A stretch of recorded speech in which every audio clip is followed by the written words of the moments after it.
দুনিয়ার এত পরিচিত জন, আপন জন, বন্ধু বান্ধব কাউরেই তো জান্নাতে দেখি না, অনেককেই তো দেখি না। আল্লাহ তাআলা দেখার ব্যবস্থা করবে।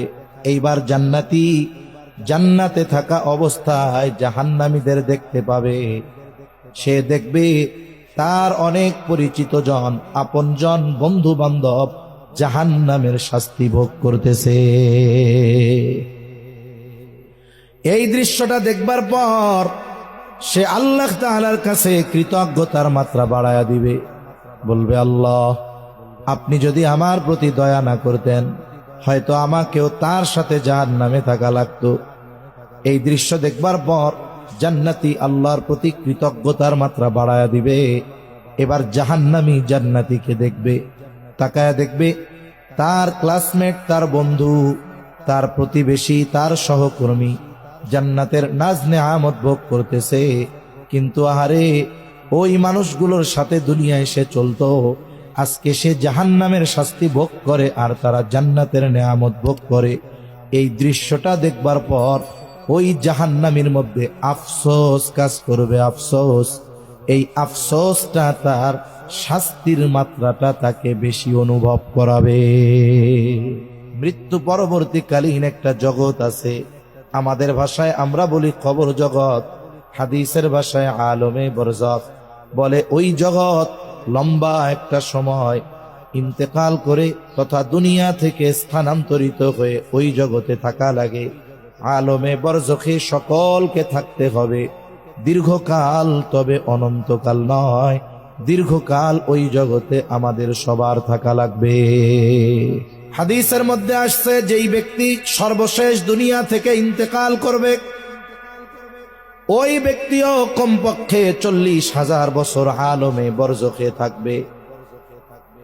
হাসরের ময়দানে সে কাউকে চিনবে না, কাউকে পরিচয় দিবে না, কিন্তু জান্নাতে যাওয়ার পর সে সবাইকে খুঁজতে থাকবে, কোথায় আমার বন্ধু, কোথায় আমার আত্মীয় স্বজন। জান্নাতে যাওয়ার পর জান্নাতি তার দুনিয়ায় পরিচিত সব মানুষগুলো জান্নাতে খুঁজতে থাকবে। পৃথিবীর সব প্রসিদ্ধ তাফসীরের মধ্যে আসছে যে আল্লাহ তাআলা জান্নাতি আর জাহান্নামীদের মধ্যে কথা ও দেখার ব্যবস্থা করে দিবেন তাদের স্ব স্থানে অবস্থানরত অবস্থায়।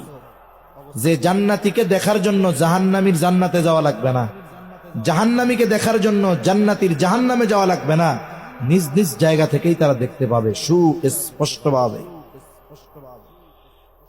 তাদের মনের মধ্যে চিন্তা, কিরে, দুনিয়ার এত পরিচিত জন, আপন জন, বন্ধু বান্ধব কাউরেই তো জান্নাতে দেখি না, অনেককেই তো দেখি না। আল্লাহ তাআলা দেখার ব্যবস্থা করবে।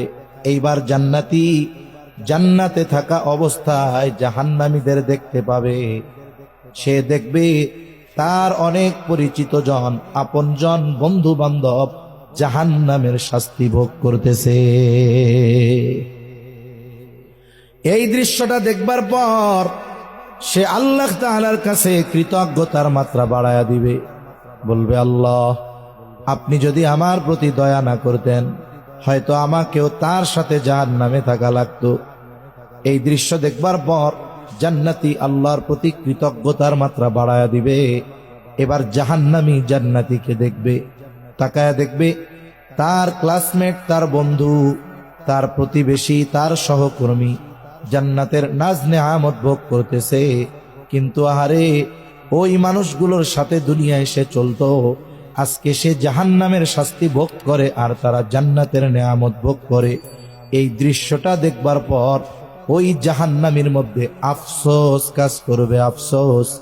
এই আফসোসটা তার শাস্তির মাত্রাটা তাকে বেশি অনুভব করাবে। আফসোসের কারণে কষ্ট বেশি লাগবে। একই সাথে তো থাকতাম, আহারে, কিছু কাজ যদি ওর সাথে করতাম। অনেকে আছে না, একই স্কুলে পড়ে, দীর্ঘদিন পাশাপাশি থাকে, একই মাঠে খেলাধুলা করে, কিন্তু একজনের সাথে আরেকজনের পার্থক্য কি? ওই বন্ধু নামাজের সময় হলে নামাজে যায়, ওই বন্ধু বাজে কোনো কাজে যায় না, খেলাধুলা করে কিন্তু একসাথে, কিন্তু সে গুনার কাজ করে না, নামাজ কালাম পড়ে। এরকম কিছু ভালো কাজ দুজনের মধ্যে পার্থক্য করে দিয়েছে। ওই জাহান্নামী কিয়ামতের দিন আফসোস করবে, ওই বন্ধুর সাথেই তো বছরের পর বছর ছিলাম।